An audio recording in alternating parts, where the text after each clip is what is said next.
Hi everyone! Nawala yung Jingo Cafe.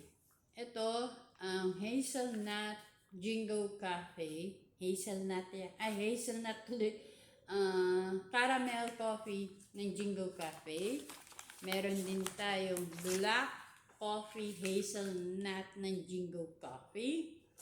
Okay, meron tayong matcha latte Jingo Coffee ng Korea. South. Yan. Meron tayong vanilla extra. Hindi, to eh.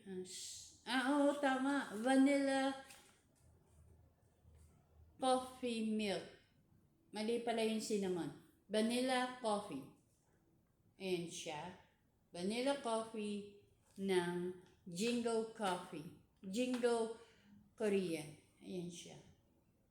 Tatry ko pa ito.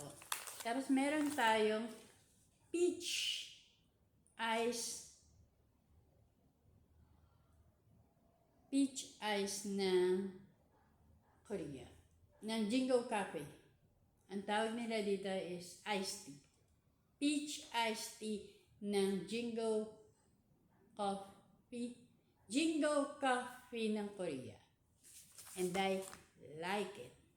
So, kung ano yung prepared nyo, yun na lang yung inumin nyo, katulad ng vanilla extract, milk coffee ng Jingo Cafe, meron din tayong latte. Ano to? Bakit tayo meron yan?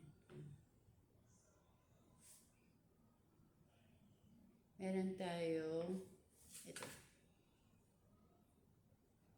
Matcha latte ng Jingo Cafe. Meron din tayong caramel coffee ng Jingo Cafe. Meron din tayong hazelnut black coffee ng Jingo Cafe.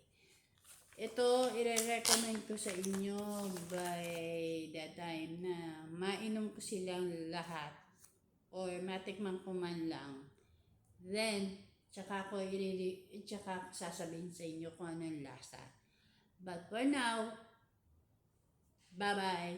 See you!